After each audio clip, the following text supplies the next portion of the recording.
स्वागत आप सभी का आपके प्रोग्राम कॉफी पर कुरुक्षेत्र में। मैं सौरभ आपके साथ। बातें होती हैं खुल्लम खुल्ला, वो बताते हैं जो आपको कोई और नहीं पता था। और आज तो हमारे पास जो सब्जेक्ट है इसमें तो बहुत अंदर की बातें बताने के लिए है हमारे पास आपके लिए। हमारे साथ डॉक्टर अजय आलोक हैं, भारतीय जनता पार्टी के लीडर। बहुत स्वागत सर आपका प्रोग्राम में और बधाई आपको आपकी शानदार जीत पर। और 20 साल बाद एक बार फिर सत्ता में आने के लिए कमाल ही किया, लेकिन इस बार आप लोगों ने। नहीं, कमाल नहीं था। नरेंद्र मोदी जी लीड कर रहे हों और नीतीश कुमार जी की विश्वसनीयता हो तो ये रिजल्ट 2010 से देखिए 8 कम ही रह गए, उसी की कसक है। अच्छा, अवधेश कुमार जी हमारे साथ हैं। सर बहुत स्वागत है आपका। और प्रदीप सिंह जी हमारे साथ हैं। इनको आप लोग ढूंढ रहे थे ना, इनको ये उस दिन नहीं थे 14 तारीख को। बहुत लोग ढूंढ रहे थे आपको कि भाई प्रदीप जी मुझे। अच्छा, ये फैक्ट है सर। अवधेश जी मतलब इस प्रोग्राम में जितने भी हमारे मेहमान आए सब ने ये नतीजा, मतलब ये नतीजा ने ये ट्रेंड प्रेडिक्ट किया था और बड़ी ओपनली किया था। बिल्कुल कोई कॉन्टेस्ट नहीं है और क्लोज फाइट वाली भी कोई बात नहीं है। बड़े आराम से और अच्छे मार्जिन से सरकार आ रही है। इनसे मैं मिला 14 तारीख को, ये दोपहर तक हमारे साथ थे। ये गए होंगे मुझे लगता है कोई 1 बजे के आसपास गए, 12-1 बजे। तो उस वक्त आपकी टैली जो चल रही थी एनडीए की 250 पे चल रही थी। मैंने कहा सर हो गया इतना? बोले नहीं, 2010 सुबह से लेकर दोपहर तक ये कह रहे थे 2010 याद रखो, 2010 याद रखो। 250 पे भी संतुष्ट नहीं थे। और वो कितना बन गया आपका फिर? 202। उन्होंने कहा 200 के पार जाना ही है। तो लोग सोच रहे थे कि आप उस दिन शाम में भी आएंगे, उस दिन व्यस्त थे, शाम को आ नहीं पाए। तो आपको बहुत लोग बधाई दे रहे थे। अवधेश जी बार बार कह रहे थे प्रोग्राम में कि यही बात वो जब अपने बिहार के अनुभव बता रहे थे कि ऐसा ही होने वाला है। लेकिन सर ये तो आपने प्रेडिक्ट कर दिया था। ये जो लालू यादव के घर में हुआ है ये प्रेडिक्ट कर पा रहे थे क्या आप? बिल्कुल, मैंने प्रेडिक्ट किया था। मैंने बोला था चुनाव परिणाम आएंगे और लालू जी के घर में सर फुटबॉल शुरू होगा, लठबंधन खत्म, आपस में लठ चलाना शुरू कर देंगे। एग्जैक्टली वही हुआ। रिजल्ट आया, 5 बजे वो निकल गई रोहिणी।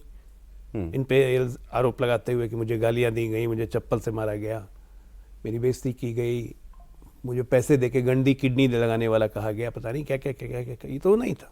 तेज प्रताप का ही बयान आना शुरू ही हुआ कि तेजस्वी फेलस्वी हो गए। ये तो है ही। देखिए अब सौरभ जी बात समझिए, बच्चों में संस्कार आते हैं। संस्कार माँ बाप से लोग सीखते हैं। क्या माँ बाप आपके कैसे बिहेव करते हैं, कैसे बातचीत करते हैं, उससे बच्चा ग्रहण करता है किसी भी घर में। लालू यादव जी की भाषा इतनी खराब है, जब वो नॉर्मली बात करते हैं वो हर दूसरी लाइन के बाद गाली देते हैं माँ बहन की।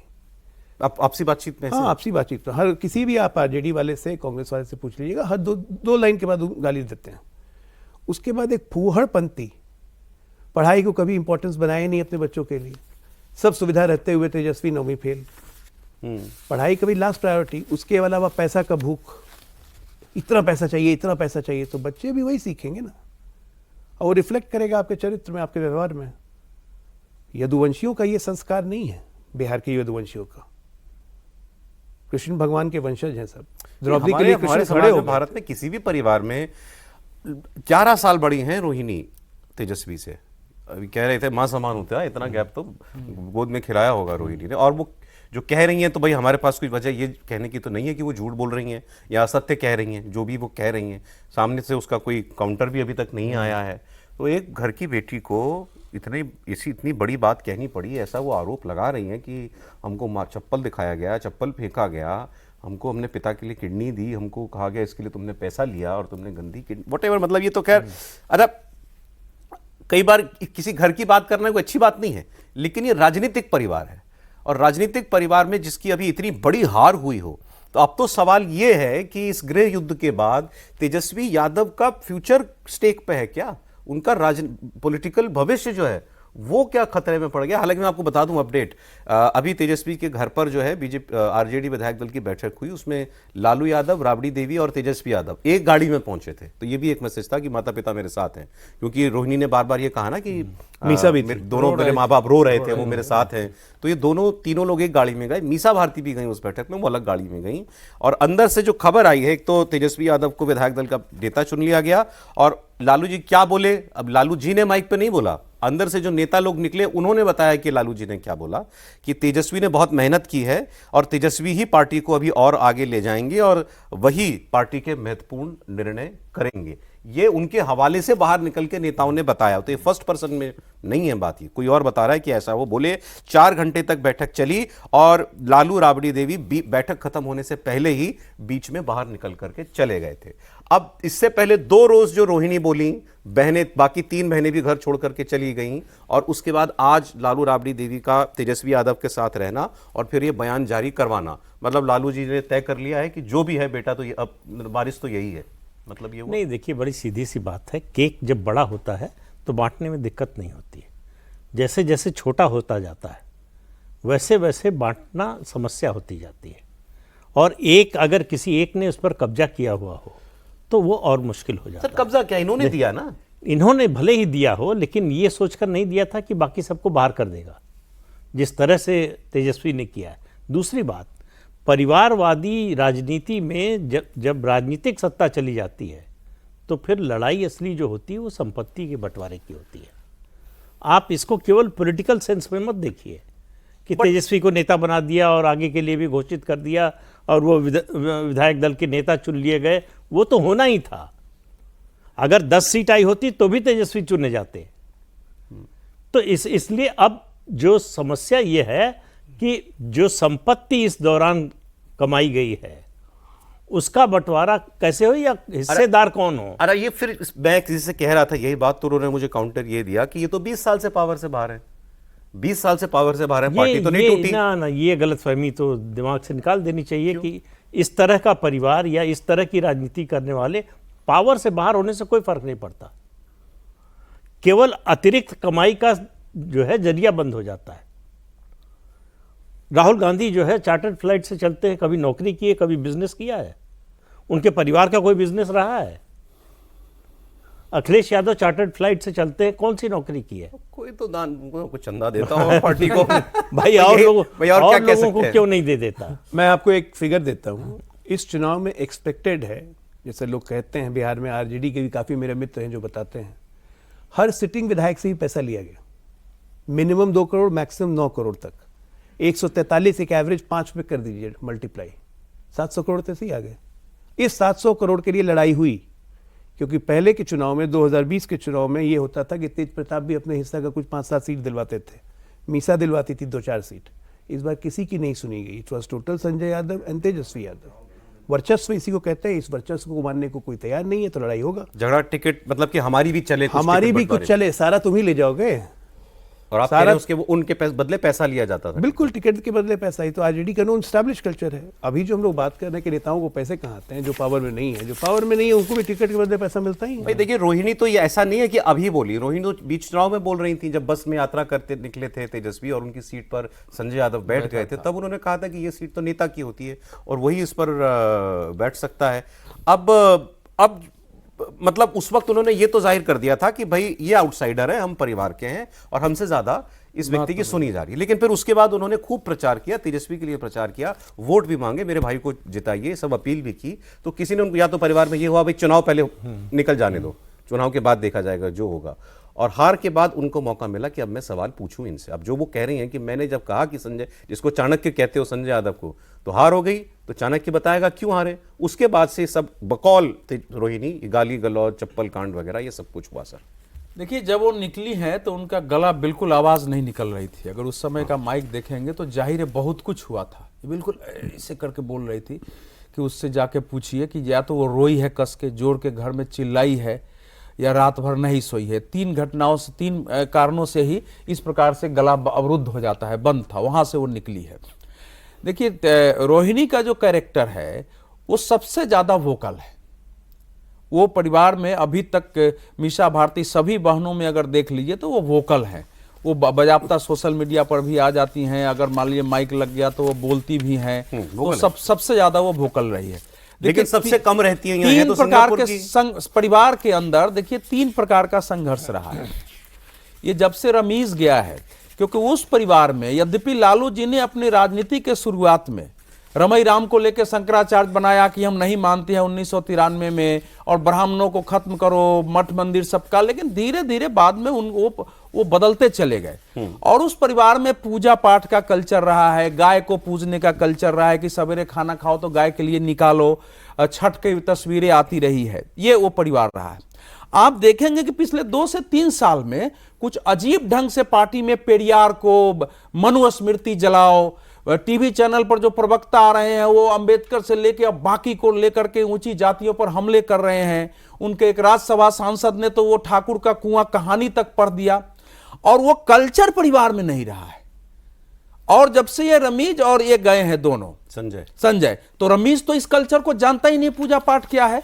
तो परिवार में अच्छा, वो जो लड़का है वो उसी घर में रहता है। ये जो संजय यादव है वो तो रात में, दिन में रहता है, रात में चला जाता है। जो वो तो सांसद है। हाँ, लेकिन तेजस्वी का जो बंगला मिला वहां चला जाता है संजय यादव। हाँ, लेकिन ये जो है ये वहीं रहता है जहाँ राबड़ी देवी रमीज नेमत खान। हाँ, ये लालू यादव राबड़ी देवी के घर में रहता है। ये घर में रहता है।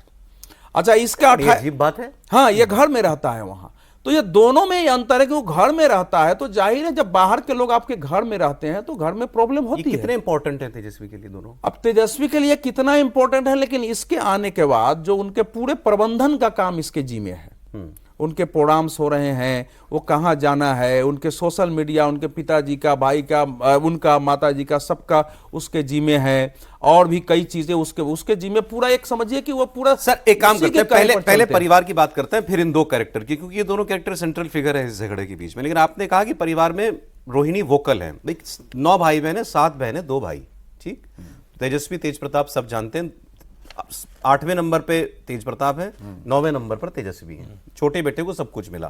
तेजस्वी तेज प्रताप को कैसे बाहर हुआ, किन परिस्थितियों में परिवार और पार्टी से निकाला, सब जानते हैं।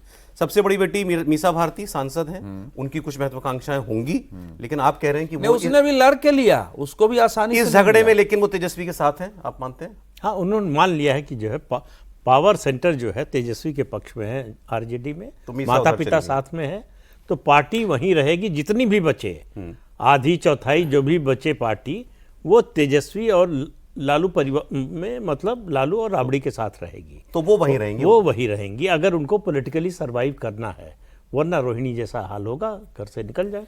उनके बाद आती है रोहिणी।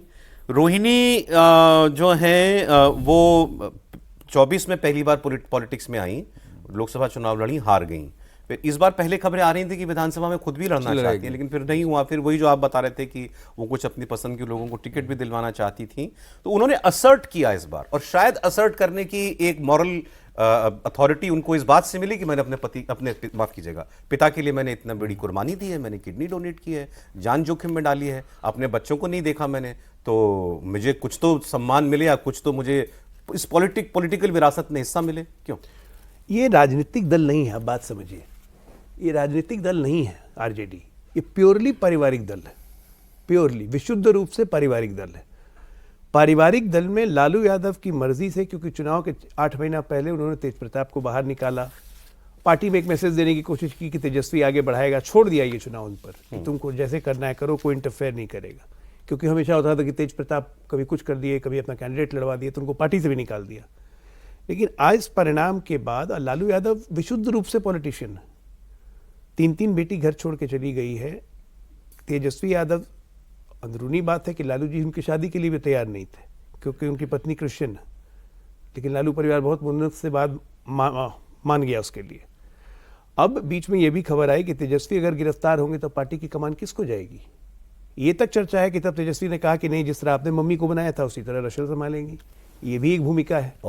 तो एक पर एक क्यों भाई बहन तैयार होंगे भाई कि पार्टी आप ले जाइएगा, पैसा भी आप ले जाइएगा, तो ये तो होना ही था। ये बड़ी इंपॉर्टेंट बात है कि उनके ऊपर केस तो चल ही रहा है, लैंड फॉर जॉब 4 दिसंबर से सुनवाई है दिल्ली। एक की सुनवाई लगातार चल रही है। आप कह रहे हैं कि अगर उसमें ये बात हुई परिवार में कि अगर तेजस्वी को आंच आती है, कानूनी आंच, तो फिर तेजस्वी की पत्नी लीड कर रही है। तो पूरे पटना में ये चर्चा है। ये तो इसको कोई कैसे मानेगा भाई बहन। तो लालू जी को एक बात बड़ी अटपटी है वैसे इसमें, सॉरी, वो क्रिश्चियन है, कोई बात नहीं, ना इंटरफेथ मैरिजेस हमारे पूरे देश में होती हैं, उन्होंने की तो उसमें कोई बड़ी बात नहीं है, लेकिन उनका नाम बदला गया ना। हाँ, राष्ट्रीय यादव किया गया, उनका नाम है रशेल गोल्डिनो। तो नाम क्यों बदला गया? बस ताकि जनता में मैसेज रहे कि अभी राष्ट्रीय हो गई हैं। लेकिन पब्लिक को थोड़ी ना, आप केक काट रहे हैं बगल में। अब तेजस्वी यादव अपने बर्थडे का केक काट रहे थे, समाजवादी, आजकल समाजवादी लोग बर्थडे केक काटते हैं ना प्लेन वेन में, तो बगल में जीसस क्राइस्ट का पूरा पिक्चर फोटो लगा हुआ था।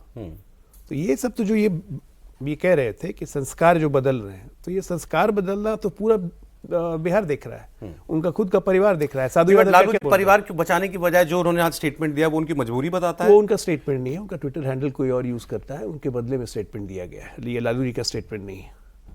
नहीं ना, आज बैठक में वो बीच से गए हैं, बीच से गए हैं। बीच से गए हैं। देखिए आप एक और बात अजूब है, सर भी बैठे हुए हैं, कोई भी ये व्यक्ति चुनाव हारता है, अगर वो राष्ट्रीय अध्यक्ष हो या प्रधानमंत्री हो या मुख्यमंत्री हो, तो पहला काम क्या करता है, चुनाव की जिम्मेदारी खुद पे लेके जनता का अभिवादन करके अपने पद से इस्तीफा देता है, कम से कम पेशकश करता है।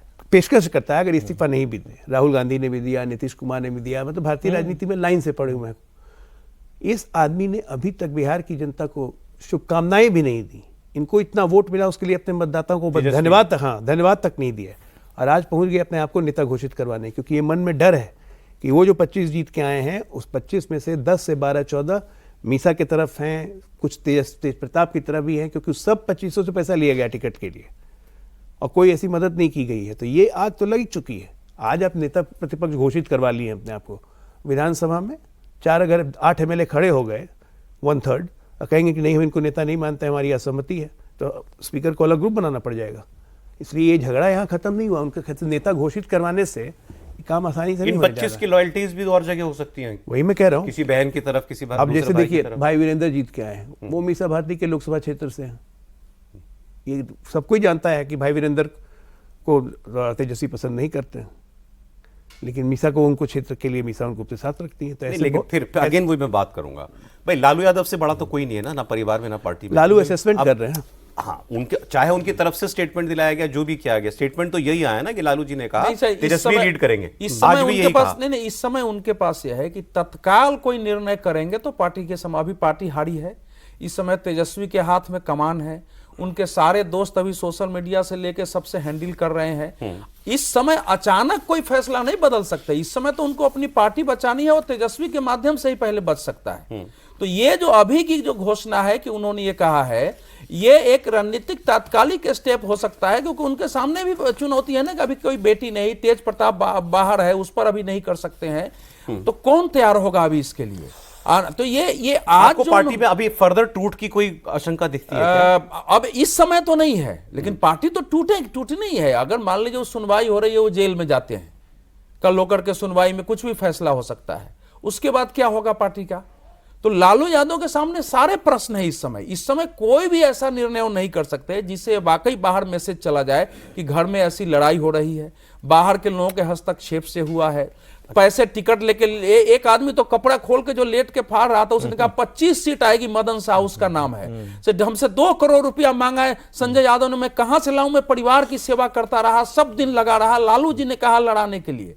तो वो जो आरोप लग रहा सर है, वो तो देखिए जेल वाला, वो केस वाला मामला तो जब होगा तब होगा। अभी की परिस्थिति आप देखिए, खराब हुआ परिवार में, मैसेज बहुत खराब गया, बहुत कि बेटी के साथ गलत हुआ, सब कुछ हुआ, लेकिन जो बेटी आरोप लगा रही है वो कह रही मैंने राजनीति छोड़ दी। मीसा आज मीसा यादव तेजस्वी यादव की बैठक में मौजूद थी, लालू यादव वहां बैठे हुए थे साथ में, बड़ा भाई जो है तेज प्रताप वो अलग पार्टी बना चुका है, उसका ना परिवार में कुछ है ना पार्टी में कुछ है। तो अभी भी देखें तो तेजस्वी तो अनचैलेंज्ड ही है ना।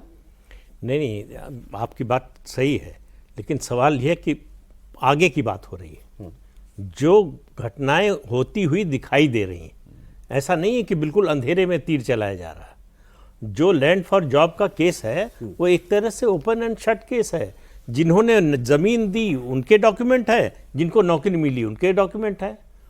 होता यह है कि जब संकट आता है परिवार पर, तो परिवार मतभेद भूल कर एक हो जाता है, लेकिन ये परिवार एक था ही नहीं, इसमें विभाजन बहुत पहले से हो रहा था, और इसके लिए जिम्मेदार मैं मानता हूं सिर्फ और सिर्फ लालू प्रसाद यादव को। आप तुलना कीजिए उत्तर प्रदेश में मुलायम सिंह के परिवार का। मुलायम सिंह जब तक सक्रिय थे, परिवार के हर सदस्य को कुछ दिया जी, किसी को असंतुष्ट होने का मौका नहीं दिया। चचेरे भाई, उनके चचेरे भाई, उनके बेटे, उनके पोते, सबके लिए पूरे खानदान को सांसद सांसद बना दिया उन्होंने। एक समय जो है कोई ना कोई पद जो है, एक बार 5 जीत के आए थे, 5 परिवार के थे। हाँ, शायद 19 के इलेक्शन के बाद। तो 2014 अगर आपने पार्टी को परिवार की पार्टी बना दिया है तो परिवार की तरह चलाना पड़ेगा। लालू प्रसाद यादव ने न पार्टी की तरह चलाया न परिवार की तरह चलाया, और तेजस्वी को जो सौंपा उनमें इतनी सलाहियत नहीं है कि वो पार्टी को एक साथ लेकर चल सके या परिवार को। भाई देखिए, विधायक दल में तो टूट होना मुश्किल है, 2/3 चाहिए, मतलब 18 विधायक टूटे तब पार्टी टूटेगी। तो अगर उससे कम में अलग होते हैं तो फिर बाई इलेक्शन होगा, तो वो खतरा कौन मोल लेना चाहेगा। लेकिन ये पार्टी एकजुट रह नहीं सकती, अगले विधानसभा चुनाव तक इसका स्वरूप कुछ और होगा। अच्छा, उसमें कितना किसके पास रहेगा मालूम नहीं है। अब ये जरा जो दो लोगों को जिनको तेज प्रताप जयचंद कहते हैं, आज तो पप्पू यादव ने भी कहा ये जयचंद दोनों का किया धरा है, उन्होंने भी जयचंद शब्द इस्तेमाल किया। तो इनकी बात करें जरा, संजय यादव, रमीज नेमत। ठीक, संजय यादव का नाम तो बहुत लिया जा रहा था पहले ही, रमीज नेमत का नाम हमने भी पहली बार सुना, फैक्ट बता रहा हूँ। जब ये सब अभी बोला गया तब हमने भी सुना यार रमीज इस नाम का भी कोई आदमी है। फिर कुछ मैं आपको पिक्चर्स दिखाता हूँ, ये इंपॉर्टेंट है, तस्वीरें मेरे पास हैं। और इससे ये सवाल तो देखिए, ये हाई फ्लाइंग लोग हैं, मैं ये नहीं कह रहा हूं कि इन्होंने कुछ गलत किया होगा, मेरे पास ऐसा कोई प्रमाण नहीं है, but these are very high flying people. अब ये देखिए साहब, ये चार्टर्ड फ्लाइट से इनका, ये रमीज नेमत है, ठीक है, ये इनकी ऐसी अनेक तस्वीरें हैं, ये फ्लाइट में बैठे हुए हैं, ये देखिए, ठीक है। और ये देखिए, ये याट पर है, याट बुक करना मतलब बड़े बड़े धन्ना सेठों का काम होता है, ठीक है। ये संजय यादव है, ये रमीज नेमत है, ये कहीं जो है पार्टी कर रहे हैं, नथिंग रॉन्ग, कर सकते हैं, सभी करते हैं, हम भी करते हैं। ये देखें, ये चार्टर्ड विमान से घूम रहे हैं, चार्टर्ड विमान, एक तरफ का भी चार्टर्ड विमान आप करते हैं तो मुझे तो नहीं पता, मैं तो रजत जी के साथ एक बार किसी फ्लाइट में बैठा था, अदरवाइज मुझे तो कभी नहीं मौका मिला। ये वो भी किसी प्रोग्राम में हम जा रहे थे उसके लिए। ये है इनका, ये याट है, ये क्या है, सीलिंग बोट है, उसमें है। और अब आप बैकग्राउंड देखिए, और इसमें मैं कहता हूं इंपॉर्टेंट उम्र है। संजय यादव जो हैं वो 41 साल के हैं, तेजस्वी 35 साल के हैं, इज वेरी यंग। इनकी दोस्ती हुई 2012 में, बताते हैं। अच्छा, इंसिडेंटली ये दोनों दोस्त जो हैं, रमीज और संजय यादव, कहा जाता है दोनों क्रिकेट के, दिल्ली में साथ आईपीएल दोनों क्रिकेट के दोस्त हैं इनके। ठीक, 2012 में संजय यादव ने पार्टी के अंदर उनका इन्फ्लुएंस होना शुरू हुआ। उस समय क्या उम्र थी तेजस्वी की? 22 साल का लड़का था यार, 22 साल की एज में वो, ठीक है उनसे 6 साल बड़े हैं, 28 साल के थे। अब आप पॉलिटिकल पार्टी, आरजेडी जैसी पॉलिटिकल पार्टी के अंदर फैसले ले रहे हैं उस उम्र में, तो मतलब मैं ये कहना चाह रहा हूं कि तेजस्वी के ऊपर इन्फ्लुएंस बहुत है इनका। अब ऐसे ही रमीज नेमत, इनका मैंने निकाला। अब इनका तो खैर क्राइम कुंडली बहुत लंबी चौड़ी है, इनके बारे में जरा बताइए, रमीज अहमद के बारे में। देखिए, ये सब रमीज अहमद जो इतने हैं, ये सब का इनका क्रिमिनल बैकग्राउंड रहा है। ये मर्डर डकैती के रेप में केस चल रहे हैं बेल पे, सबसे पहली बात। इनके फोर फादर्स वगैरह, इनके ससुर वसुर जो भी हैं, ये सब मुख्तार अंसारी गैंग के लोग एक साथ जुड़े हुए हैं। तो इनका प्राइमरीली काम जो था मुख्तार अंसारी वाला, उसमें ये एक्टिवली इन्वॉल्व थे। आर्म्स स्मगलिंग हो, ड्रग स्मगलिंग हो, सब कुछ नेपाल बॉर्डर से है। और इनके ससुर का, हाँ, इनके जो ये जिनके दामाद हैं, हाँ मतलब इनके ससुर, वो सब इन्वॉल्व थे। तो लगातार कल से टीवी में आ रहा है कि ये तो नॉन घोषित क्रिमिनल है, पुलिस रिकॉर्ड में है, सब कुछ तेजस्वी है। के साथ क्या कर रहा है फिर? क्रिकेट खेल रहे हैं। नहीं, पढ़ा है ना इंडियन पब्लिक स्कूल में, 7 पढ़ा मथुरा में, डीपीएस में, सॉरी डीपीएस, सॉरी गलत हो गया, डीपीएस में 7 पढ़ा है। फादर तो प्रोफेसर और है, बताते हैं सुनिए, जामिया में। ये इसकी पत्नी का भी जो घर है ना, वो बताया गया है कि राजश्री का घर और रमीज का घर आसपास ही है दिल्ली में कहीं, ये भी बताया गया है। तो अब ये यहीं से जुड़ाव है। जुड़ाव के बाद इसने अब वो कंप्यूटर वगैरह का इतना जानकार है, गया होगा लालू जी को समझाया कि नहीं, वो जो संजय यादव है वो तो क्वालिफाइड आदमी है, qualified एमएससी हैं कंप्यूटर साइंस में, एमबीए हैं, फिर एमएनसीज में उन्होंने काम भी किया हुआ है। इनके पढ़ाई लिखाई के बारे में मुझे कोई डेटा नहीं मिला। इनके बारे में गूगल किया तो यही मिला कि इनके ऊपर इतने मामले हैं, ये जेल में भी रह चुके हैं, जो गैंगस्टर एक्ट और रासुका लग चुका है। हाँ, क्या इनके फादर, इनके ससुर जी का क्या वो है?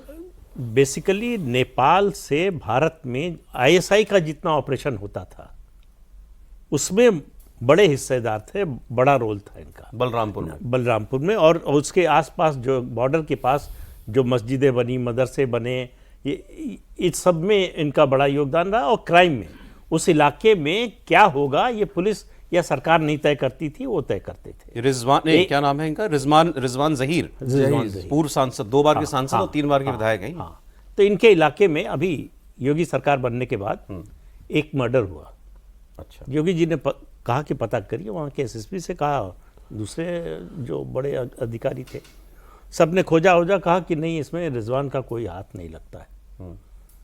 तो उन्होंने कहा कि नहीं मैं ये मान नहीं सकता। फिर उन्होंने लखनऊ से 2 सीनियर आईपीएस ऑफिसर भेजे कि आसपास में जहां ये मर्डर हुआ उसके आसपास जितने सीसीटीवी हैं सबका फुटेज खंगालो, और उसमें एक में मिल गया ये। अच्छा, तो उसके बाद उन्होंने कहा कि उसको उठा लो। अब वहां अधिकारी तैयार नहीं, दंगा हो जाएगा, लॉ एंड ऑर्डर की सिचुएशन हो जाएगी, उनका कुछ नहीं होगा, उठा लो। और उसके बाद जो हुआ वो सबको मालूम है, अखबारों में छपा, सब कुछ हुआ। तो इस तरह की इनकी ताकत थी कि ये सरकार चलाते थे, पुलिस वाले इनको सलामी देते थे, ये पुलिस को सलामी नहीं देते थे। तो इस तरह का जिसका आभा मंडल कहना ठीक नहीं है, वो पॉजिटिव शब्द है, इस तरह का जिसका जो है भौकाल रहा हो, जिसका आतंक रहा हो, सरकार को कुछ नहीं समझते, पुलिस को कुछ नहीं समझते, सरकार मानकर चलते हैं कि उनकी जेब में है, अदालत में किसी की हिम्मत नहीं है कि इनकी सुनवाई कर ले। अभी आज ही शायद जो है योगी जी ने जो फ्लैट मुख्तार अंसारी का घर गिरा कर दिया है गरीबों को, उसके मामले में जब वो कैसे हुआ घटना मालूम है आपको? ओपी सिंह डीजीपी थे, वो रिटायर हुए तो पुलिस मुख्यालय में उनके लिए फेयरवेल पार्टी थी। अचानक योगी जी पहुंच गए, जब जाने लगे तो गाड़ी से उन्होंने देखा डीजीपी ऑफिस के ठीक सामने बहुत भारी बंगला, उनका ये किसका है? बताया कि मुख्तार अंसारी का है।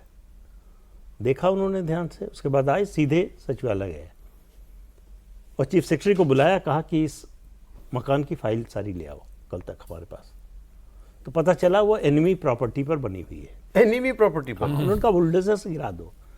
तो अफसरों ने ऑफिस के सामने, हाँ, तो अफसरों ने आनाकानी की कि अरे बहुत मजबूत बनी है, बुलडोजर से नहीं गिरेगी। तो उन्होंने कहा डायनामाइट लगा दो। तो वो कोर्ट चला गया। कोरोना का समय, रात में कोर्ट खुला, मामले की सुनवाई चल रही थी, सुनवाई कई दिन चली। उसी बीच में एक दिन जाकर उत्तर प्रदेश सरकार ने अदालत को बताया कि वो मकान गिरा दिया गया है, वहां केवल मलबा है। उसके बाद फिर जो है वो सरकार ने उसको ले लिया और उस पर गरीबों का मकान बना के भी दिया गया है। लेकिन ये जो व्यक्ति है रमीज, ये तो अभी इस साल बेल पे छूटा है, और मुझे बड़ी हैरानी हुई जब आपने कहा कि वो तो लालू जी के घर में रहता है। ऐसा आदमी, भाई कुछ भी हो, आपका दोस्त है, कुछ भी है, जो आदमी जेल से इसी साल छूट के आया हो बेल पर, उसको आपने इतना इंपॉर्टेंट रोल, पॉलिटिकल रोल दे रखा है और परिवार में अपने घर के अंदर आपने जगह दे रखी है। ये सवाल मुझे अजीब इसलिए लग रहा है कि भाई तेजस्वी यादव की पॉलिटिकल ग्रूमिंग भी तो हुई होगी, लालू जी ने तैयार किया ना भाई। कुछ तो राजनीति के जो संस्कार होते हैं या जो मर्यादाएं होती हैं, अब आप देखिए, कुछ तो वो जानते होंगे। मैं 2 चीज़ बताता हूँ। लालू जी का फाइनेंशियल एस्पेक्ट है, बाकी सब चीज़ कौन हैंडल करता था? प्रेमचंद गुप्ता, लालू सांसद थे, जो सांसद थे। लालू जी की सारी क्रिमिनल एक्टिविटी या बाकी मैनेजमेंट, मुस्लिम मैनेजमेंट कौन करता था? शहाबुद्दीन। तो उसी आइडियोलॉजी में ये आ गया, प्रेमचंद गुप्ता की जगह संजय यादव, शहाबुद्दीन की जगह रमीज। क्या दिक्कत है?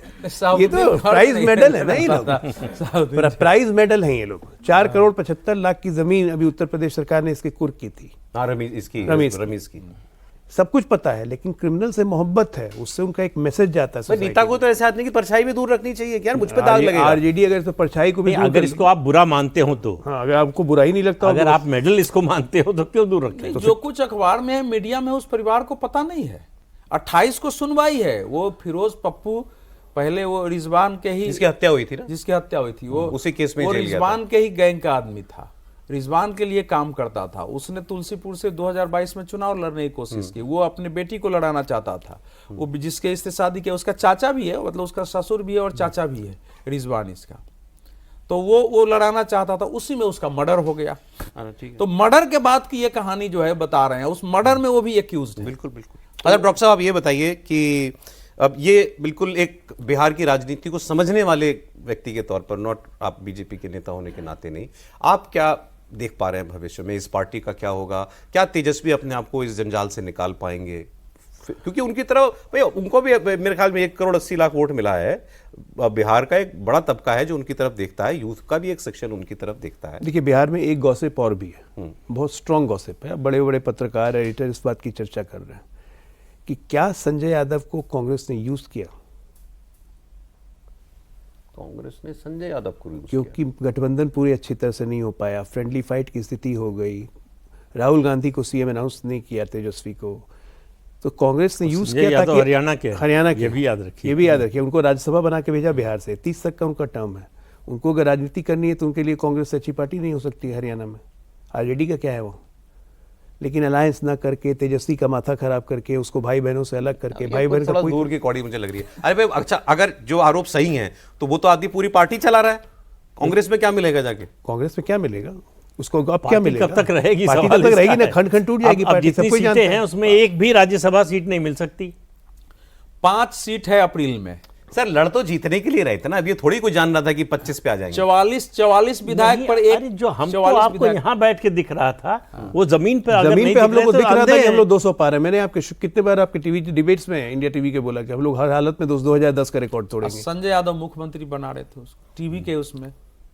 नहीं, तेजस्वी का फ्यूचर पूछ रहा था मैं आपसे। तेजस्वी का फ्यूचर इज डूम्ड, जेल है, जेल है क्योंकि वो वाटर टाइट केस है, डे टू डे हियरिंग हो रही है, उसमें सजा होगी ही, चाहे वो IRCTC होटल का हो मामला, चाहे वो ये लैंड फॉर जॉब स्कैम हो, इन दोनों में जाएंगे। और प्लस बिहार सरकार की एक इंटरनल ऑडिट इंक्वायरी खुद चल रही है कि तेजस्वी के पीरियड में 17 महीने में 2900 करोड़ रुपया का गोलमाल हुआ है। वो डिपार्टमेंटल इंक्वायरी एक बार फाइनल होगी तो फिर उसको भी लोग CID या कहीं पे केस में भेजेंगे। आज मुझसे कोई, लेकिन कोई दिन में पत्रकार इसी बात पर ये कह रहे थे कि बीजेपी, मतलब हम इतने बोले तो हम नहीं है कि सरकारें कुछ नहीं करती, बीजेपी हाथ नहीं लगाएगी तेजस्वी को, ये भी एसेट बने रहेंगे। नहीं, अब उस तरह से जरूरत नहीं रह गई। अब बीजेपी को बिहार जेल में डाल के उनको सहानुभूति दिलाएंगे। कोई सहानुभूति नहीं मिलने वाली। लालू को कौन सी सहानुभूति मिली? सर हेमंत सोरेन को मिल गई ना। हेमंत सोरेन की बात अलग थी। देखो दोनों देखिए, दोनों की तुलना नहीं की जा सकती। वहाँ आदिवासियों का मामला था, आदिवासियों का नेता था, वो शिबू सोरेन का बेटा था, और उसमें उसको आदिवासियों की सिंपैथी मिली। यही अरविंद केजरीवाल को क्यों नहीं मिल गई? तो हर केस जो है, हर नेता का मामला जो है एक तरह का नहीं होता है। और तेजस्वी यादव की ऐसी छवि होती अगर, या इस तरह का जो है उनका राजनीतिक व्यवहार होता, तो शायद हो सकता है, जब जो जंगल राज का ठप्पा लगा हुआ है लालू प्रसाद यादव के परिवार पर, उससे तेजस्वी अलग नहीं है। नहीं, सो कंक्लूडिंग, आप भी मानते हैं कि, जैसे मुझे तो लगा था कहेंगे पार्टी टूटेगी, फलाना वगैरह का, सीधे का जेल जाएंगे, आप भी मानते हैं वो कन्विक्ट होंगे, फिर डिस्क्वालीफाई होंगे राजनीति से हमेशा के लिए? कबीर दास ने कहा है कि बूढ़ा वंश कबीर का, उपजा पूत कमाल, तो वही होने वाला है। लालू प्रसाद यादव ने तेजस्वी को वो दिया जिसके वो हकदार नहीं थे। ये होता है जब आप परिवार से बाहर पार्टी में देखने को तैयार नहीं होते, जब आप सेकंड जनरेशन लीडरशिप अपनी पार्टी में तैयार नहीं करते, तो उसका यही नतीजा। सर फाइनल बहुत शॉर्ट कमेंट सर, क्या भविष्य दिख रहा है? नहीं, आरजेडी का भविष्य तो 2010 में ही खत्म हो गया था। ये तो नीतीश जी ने 2015 में साथ ला करके और उसको जीवित कर दिया, जिसके कारण अभी आपको वोट दिख रहा है। नहीं तो 18% वोट 22 सीट पर सिमटा दिया। 2014 में बुरी तरह से पूरा परिवार हार गया था, तो भविष्य तो पहले ही नहीं था। और तेजस्वी में लीडरशिप क्वालिटी नहीं है कि अगर वो तेजस्वी जेल नहीं भी जाएंगे तब भी अब जो स्थिति हो गई है परिवार में और उसमें, क्योंकि तेज प्रताप यादव के कहानी के पीछे भी यही थी। अगर उस टेप को आपको याद है, अनुष्का कह रही है कि ये तेजस्वी यादव का प्रोजेक्ट है, उसी ने भेजा है उसको मलेशिया में, मालदीव में उसी ने भेजा है और वही तस्वीर खिंचवा रहा है। तो ये भी है कि उसको फंसाने के लिए भी ये सारा उसका कांड इसी सब ने किया था। तो ये सब इतनी बातें हो गई हैं कि अब तो परिवार आपस में लड़के वो परिवार की राजनीति नष्ट हो गई। देखिए अभी तो अभी बहुत कुछ होना इसमें बाकी है। अब देखें कोई परिवार का सदस्य बोलता है क्या, रोहिणी जी के आरोपों पर कोई सफाई देता है क्या, या सब इसको ठंडे बस्ते में डाल 48 घंटे के अंदर फिर बम फूटेगा, फूटेगा 48 घंटे में। चलिए, के पास खबर रहती है तो कुछ सोच के टाइमर आपने तो नहीं लगा लगा दिया। डॉक्टर अजय आलोक, बहुत शुक्रिया आपका प्रोग्राम में आने के लिए। अवधेश जी बहुत शुक्रिया, प्रदीप जी बहुत धन्यवाद आपका। कॉफी पर कुरुक्षेत्र में आज इतना ही।